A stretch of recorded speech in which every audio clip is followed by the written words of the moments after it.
Story behind it की आज की कहानी में हम आपको टाइटैनिक के पन्ने से लेकर उसके डूबने तक के सफर के बारे में बताएंगे।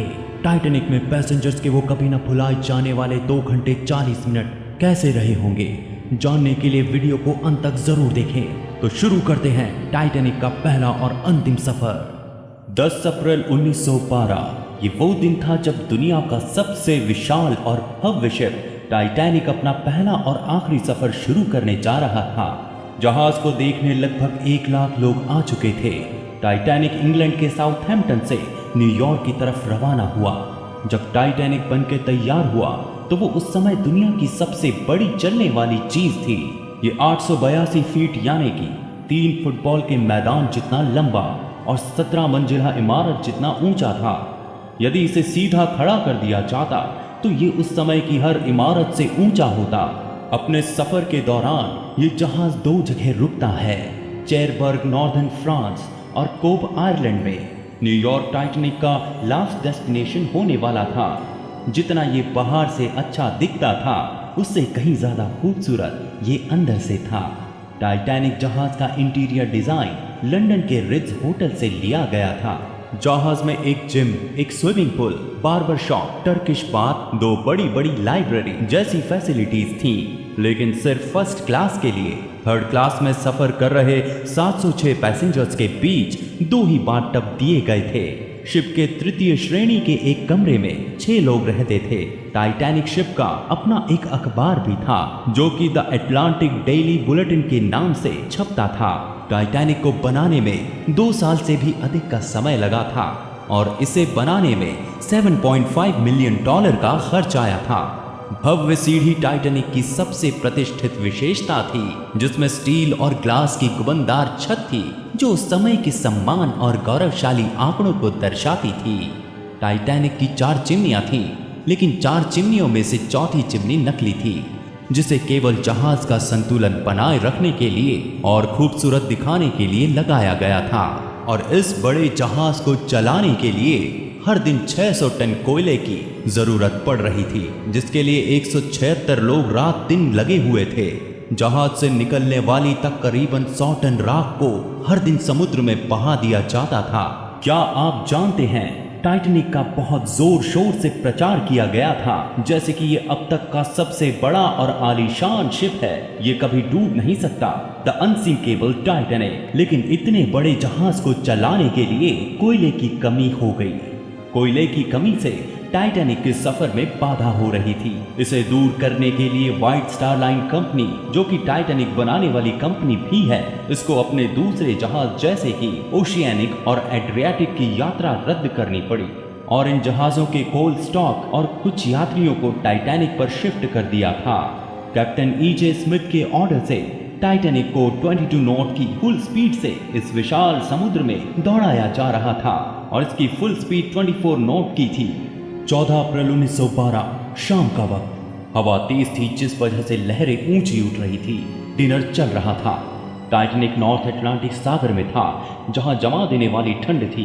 टाइटैनिक वायरलेस समुद्र में सबसे शक्तिशाली में से एक था, जिसकी सीमा 2500 मील की थी। पूरी यात्रा के दौरान ऑपरेटर जैक फिलिप्स और हैरोल्ड ब्राइट को नियमित रूप से आइसबर्ग की चेतावनी मिल रही थी।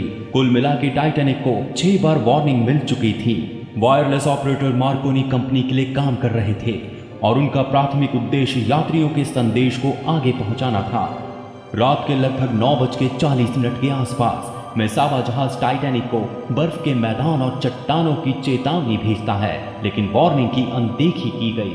10:50 कैलिफोर्निया जहाज से एक मैसेज भेजा जाता है कि वो मार्ग में बर्फ के बीच फंस चुका है, जिस वजह से वो आगे नहीं बढ़ पा रहा है। वायरलेस ऑपरेटर जैक फिलिप्स यात्रियों के संदेशों को संभालने में ही व्यस्त थे और वो बार बार ऐसी चेतावनियों से परेशान होकर कैलिफोर्निया के ऑपरेटर पे नाराज हो जाते हैं। 11 बजे तक स्मिथ ने टाइटैनिक को धीमा नहीं किया था। कुछ बचे लोगों ने बताया कि white star line chairman Bruce इसमे ने कैप्टन स्मिथ से ऐसा आग्रह किया था कि वे टाइटैनिक को तेज चला के तय दिन से 1 दिन पहले ही पहुंचा दें, जिससे वो अपनी रफ्तार के लिए अखबारों की सुर्खियों में आ जाएं।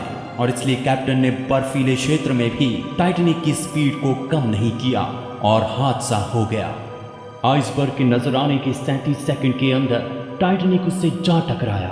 जब ऑफिसर्स को आइसबर्ग दिखाई दिया तब उनके पास एक्शन लेने के लिए महज 37 सेकंड बचे थे। आइसबर्ग दिखते ही फर्स्ट ऑफिसर मर्डॉक ने जहाज को लेफ्ट मोड़ने का और इंजन रूम को इंजन रिवर्स चलाने का ऑर्डर दिया था और जहाज को लेफ्ट मोड़ भी दिया गया था, लेकिन ये उसे आइसबर्ग से बचाने के लिए काफी नहीं था।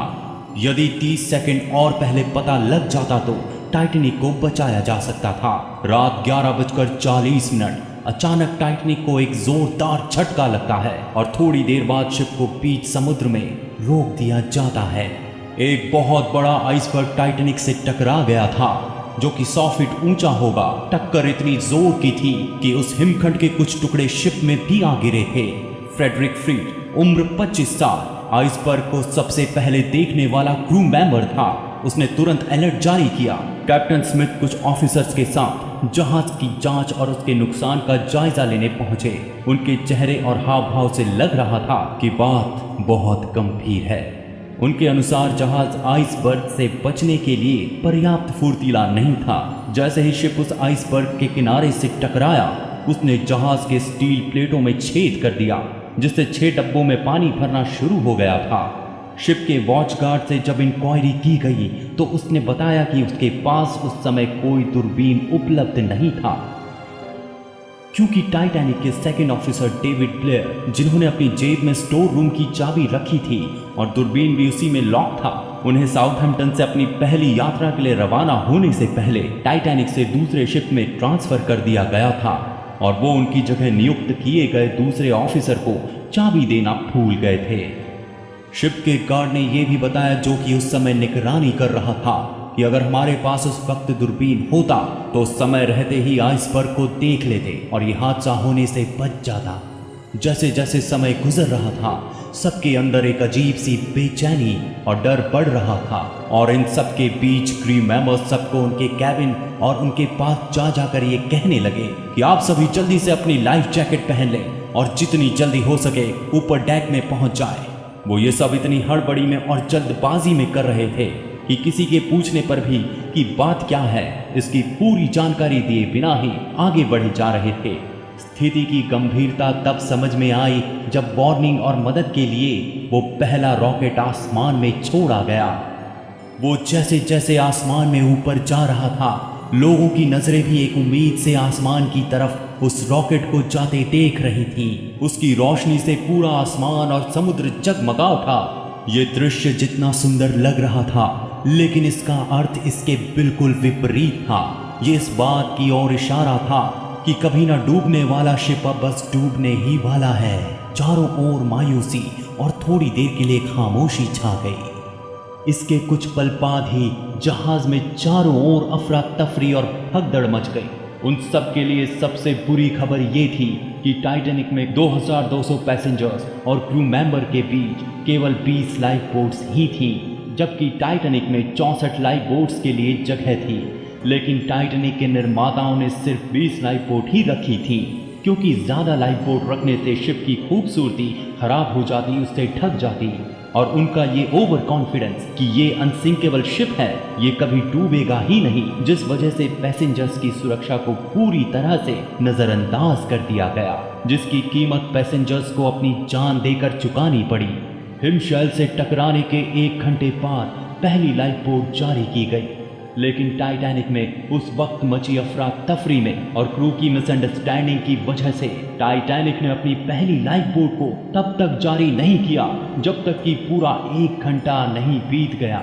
जबकि ये किसी भी शिप के लिए सामान्य बात है कि जहाज के दुर्घटनाग्रस्त या क्षतिग्रस्त होने पर लाइफ बोट को तुरंत जारी किया जाना चाहिए। टाइटैनिक के चालक दल के पास पहले से ही बहुत कम समय था। क्रू को तैयार करना था अपनी पहली यात्रा के लिए ट्रेनिंग देने में। इसके एकदम विपरीत कैप्टन स्मिथ ने क्रू लाइफ बोट ट्रेनिंग को ही कैंसिल कर दिया बिना किसी कारण के, और इस ट्रेनिंग को कभी भी रीअरेंज नहीं किया गया था। उस रात जब टाइटैनिक डूब रहा था, ये पहली बार था जब चालक दल ने कभी लाइफ बोट को रोल आउट करने का प्रयास किया था। इस भूल की वजह से बहुत देर हो गई थी और बहुत लोगों को अपनी जान गंवानी पड़ी। उसमें भी जब लाइफ बोट नंबर 1 में 40 लोग आ सकते थे, लेकिन 7 क्रू मेंबर्स और 5 पैसेंजर से लेके भाग गए। वैसे भी लाइफ बोट साथ में 65 लोग आ सकते थे, लेकिन इसे 24 लोग लेकर चले गए अपनी जान बचाने के लिए। उस टाइम वहां पे ये प्रोटोकॉल फॉलो किया गया था कि महिलाओं और बच्चों को पहले उतार दिया जाए। टकराव के बाद भी थर्ड क्लास स्पेस को दूसरी क्लास से अलग करने वाले गेट को लॉक रखा गया था, जिससे कि फर्स्ट क्लास के लोगों को जहाज से आराम से निकाल लिया जाए और फिर सेकंड क्लास और बाद में थर्ड क्लास को निकाला जाए। एस्टर, जो कि शिप में सबसे अमीर व्यक्ति थे, लाइफ बोट की कमी की वजह से वो भी अपनी पत्नी के साथ लाइफ बोट में नहीं बैठ पाए, लेकिन उन्होंने अपनी गर्भवती पत्नी को लाइफ बोट में बिठाया और उसे अलविदा कहा और फिर वो जहाज के डेक पे जाकर खड़े हो गए और वो भी टाइटैनिक के साथ डूब गए। ऐसा माना जाता है कि तेज गति की वजह से जब टाइटैनिक की आइसबर्ग के साथ टक्कर हुई तो उस वजह से ज्यादा नुकसान पहुंचा और उसके कुछ कंपार्टमेंट में पानी भरने लगा। लेकिन टाइटैनिक के डिजाइनर एंड्रयू ये तुरंत समझ गए थे कि 4 से अधिक कंपार्टमेंट में पानी भर चुका है और अब टाइटैनिक डूब जाएगा। वाटर टाइट कंपार्टमेंट केवल ई डेक तक ही बने हुए थे और अब पानी उसके भी ऊपर जा चुका था, जिससे शिप आगे की तरफ झुकने लगा था। Captain Smith wireless radio operators को इमरजेंसी संकेत भेजने का आदेश देते हैं, लेकिन सामान्य अलार्म का आदेश नहीं देते हैं। लेकिन जब शिप डूब रहा था तब यही ब्रूस इसमें अपने सभी क्रू मेंबर्स और सभी पैसेंजर्स को उनके हालात में डूबता हुआ छोड़कर बचने के लिए नीचे उतरती हुई एक लाइफ बोट पे छलांग लगा के बैठ जाते हैं और जिंदा बच जाते हैं, जिसके लिए पूरी लाइफ उन्हें क्रिटिसाइज किया गया। अब जब टाइटैनिक ने इमरजेंसी सिग्नल भेजे तो टाइटैनिक सिस्टर ओलंपिक उसके सिग्नल पर रिस्पांस भेजती है, लेकिन वो टाइटैनिक से 500 माइल्स की दूरी पर है तो वो समय पे नहीं पहुंच पाएगी और इतना समय टाइटैनिक के पास नहीं था। 12:45 माउंट टेम्पल शिप भी टाइटैनिक को रिस्पांस भेजता है और वो उससे 50 माइल्स की दूरी पर है, लेकिन बर्फ की चट्टानों और मैदानों ने उसका रास्ता रोक रखा है। रात 12:20 कारपेथिया तक ये इमरजेंसी सिग्नल पहुंचता है और वो मैसेज भेजता है कि वो टाइटैनिक की मदद के लिए निकल चुका है। हालांकि कारपेथिया एक धीमा जहाज है और वो टाइटैनिक से 58 माइल्स की दूरी पर है और उसे टाइटैनिक तक पहुंचने में 3 घंटे से ज्यादा तक का समय लगेगा। और रशियन स्टीमर बिरमा, जो कि 70 माइल्स की दूरी पर था, जब उसे टाइटैनिक का SOS मिला, लेकिन वो भी टाइटैनिक से बहुत दूरी पर था। अब पास का कारपेथिया जहाज ही टाइटैनिक की आखिरी उम्मीद बचा था। एक तरफ टाइटैनिक से लगातार मदद के लिए सिग्नल भेजे जा रहे थे और वहीं दूसरी ओर टाइम गुजरने के साथ टाइटैनिक तेजी से अपने अंत की ओर बढ़ रहा था और उसमें फंसे पैसेंजर्स कुछ अपनी और कुछ अपनों की जिंदगी बचाने के लिए संघर्ष कर रहे थे। वो अंतिम कुछ पल इतिहास में कभी भुलाए नहीं जाएंगे। वहीं बीतते समय के साथ थर्ड क्लास के पैसेंजर्स में भी आक्रोश बढ़ने लगा था। वो भी अब अपनी जान बचाने के लिए ऑफिसर से लड़ने लगे कि उन्हें भी बचने का मौका दिया जाए और अब वो भी धक्का मुक्की करके आगे बढ़ने लगे और लाइफ बोट में चढ़ने की कोशिश करने लगे, जिस वजह से जहाज में तनाव की स्थिति पैदा हो गई, जो कि स्वाभाविक थी। इसके विपरीत टाइटैनिक में कुछ ऐसे लोग भी थे जो अपनी जान की परवाह ना करते हुए दूसरों की जान बचाने में लगे हुए थे। जहाज के डूबने की खबर मिलने के बावजूद भी इसके म्यूजिशियंस आखिरी सांस तक म्यूजिक बजाते रहे ताकि वो ऐसे मुश्किल समय में जहाज के यात्रियों को उनके आखिरी पलों तक शांत और सकारात्मक रख सके। सोचिए उस वक्त उनके दिलो दिमाग की क्या स्थिति रही होगी कि वो लोग अपनी आंखों के आगे उस लास्ट लाइफ बोट और उनके बचने की आखिरी उम्मीद को दूर जाते देख रहे होंगे, पर फिर भी उन्होंने म्यूजिक बजाना बंद नहीं किया और अपने फर्ज से पीछे नहीं हटे।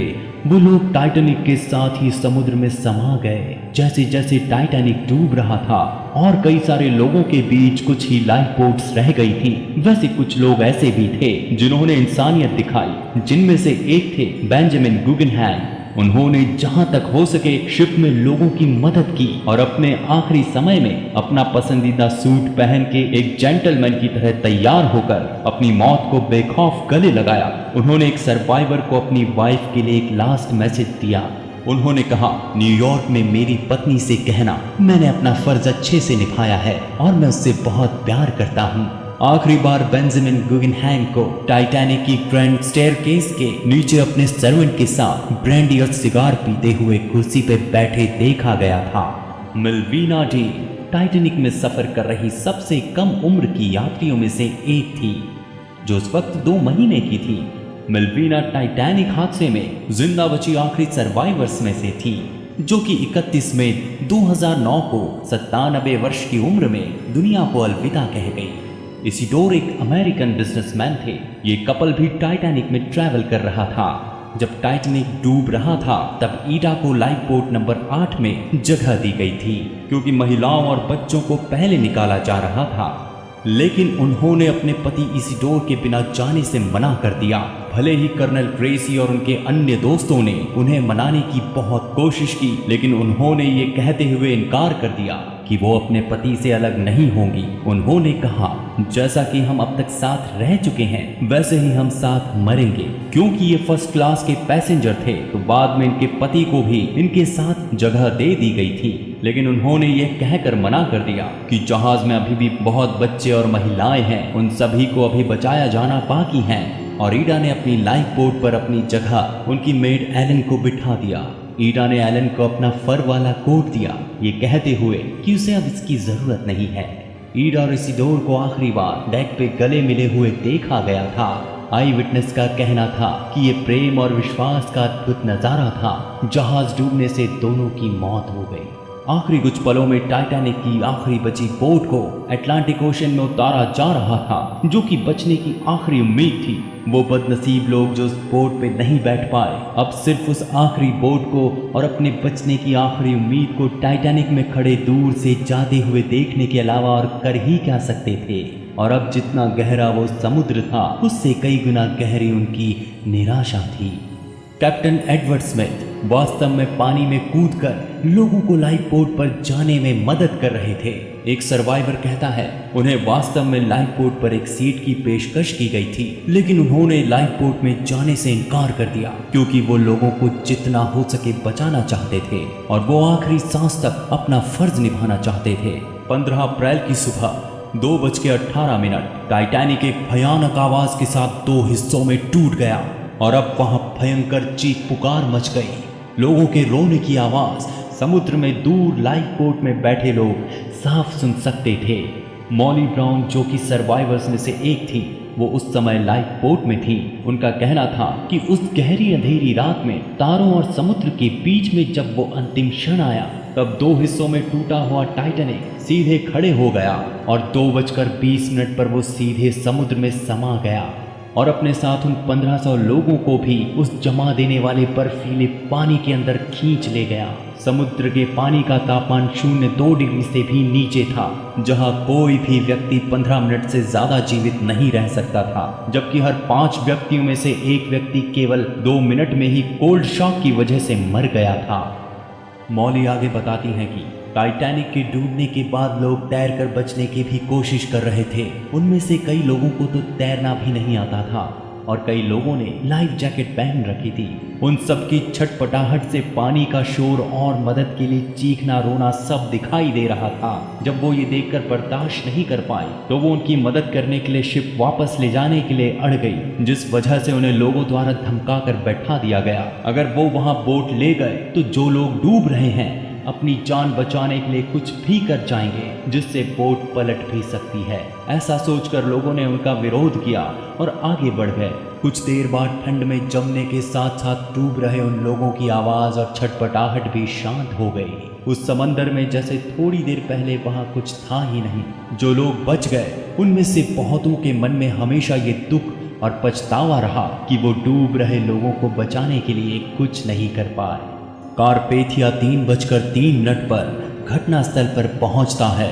टाइटैनिक के डूबने के 1 घंटे बाद और 705 लोगों को रेस्क्यू कर लेता है जो लाइफ बोट में थे। जब वो वहां पहुंचे तो इतनी सारी बॉडीज देख के ऐसा लग रहा था मानो वो सब विशाल समुद्र में सो रखे हों। इस हादसे में टाइटैनिक के मुख्य शेफ को बचा लिया गया। जब उनसे पूछा गया तो उनका कहना था कि उन्होंने विस्की पीकर अपनी जान बचाई। उन्होंने काफी मात्रा में विस्की पी रखी थी, जिस वजह से 2 घंटे तक पानी में रहकर भी उनकी जान बच गई। 18 अप्रैल टाइटैनिक सर्वाइवर्स न्यूयॉर्क सिटी पहुंचते हैं और बड़ी मात्रा में लोग उनसे मिलने आते हैं। टाइटैनिक के डूबने की खबर दुनिया भर में फैल जाती है। बाद में न्यूज़पेपर्स में इस बारे में काफी खबरें छापी गई। इंक्वायरी हुई तो पता चला कि टाइटैनिक डूबने पर फर्स्ट क्लास के 60%, सेकंड क्लास के 42% और थर्ड क्लास के सिर्फ 25% लोगों को ही बचाया गया था। इस हादसे में डूबकर मरने वालों में सबसे ज्यादा पुरुष थे। वायलेट जेसप एक नर्स थी और ये टाइटैनिक जहाज में डूबने से बच गई थी। टाइटैनिक से ठीक पहले जेसप 1911 में ओलंपिक जहाज में ड्यूटी कर रही थी। तब वो एक ब्रिटिश शिप से टकरा गया, उसमें वायलेट बच गई। उसके बाद 1912 में टाइटैनिक हादसे में भी बच गई। लेकिन इत्तेफाक यहाँ खत्म नहीं होता। टाइटैनिक के बाद 1916 में HMHS ब्रिटेनिक जहाज में भी थी और जर्मनी सबमरीन की एक माइन अटैक से ये शिप भी डूब गया था और जेसप इसमें भी बच गई थी, जिस वजह से इनका नाम मिस अनसिंकेबल पड़ गया था। प्रसिद्ध चॉकलेट के मालिक हर्शे भी टाइटैनिक पर आने वाले थे। वो अंतिम समय में यात्रा से चूक गए थे। टाइटैनिक के डूबने के बाद इंग्लैंड की अर्थव्यवस्था को भी गहरा झटका लगा था, क्योंकि उसमें सफर करने वाले सबसे ज्यादा अमीर आदमी इंग्लैंड के थे। टाइटैनिक के डूबने के 73 साल बाद टाइटैनिक का मलबा ढूंढ निकाला गया। यह समुद्र में 12,600 फीट की गहराई में मिला। अपने आखिरी पलों में टाइटैनिक के बीच से 2 टुकड़े हो गए थे। इनकी समुद्र में एक दूसरे से दूरी 600 मीटर की है। इतिहास में टाइटैनिक एक अकेला ऐसा जहाज है जो आइसबर्ग के टकराने से डूबा। जिस आइसबर्ग की वजह से टाइटैनिक डूबा वो 10,000 साल पहले ग्रीनलैंड के एक ग्लेशियर से अलग होकर आया था। टक्कर के 2 हफ्ते बाद ये भी नष्ट हो गया था, क्योंकि उसे भी काफी नुकसान पहुंचा था। टाइटैनिक वो जहाज जिसे बनाने में 2 साल से भी ऊपर का समय लगा, वो सिर्फ 2 घंटे 40 मिनट में डूब गया, जिसे गर्व से कभी द अनसिंकेबल टाइटैनिक कहा जाता था। दोस्तों, आपको ये वीडियो कैसी लगी हमें कमेंट बॉक्स में जरूर बताएं और अगर वीडियो अच्छी लगी हो तो हमारे चैनल को सब्सक्राइब करें। प्लीज हमें सपोर्ट करें, वीडियो को लाइक एंड शेयर करें, जिससे हमें भी मोटिवेशन मिलेगा। मिलते हैं अगली वीडियो में। Thank you.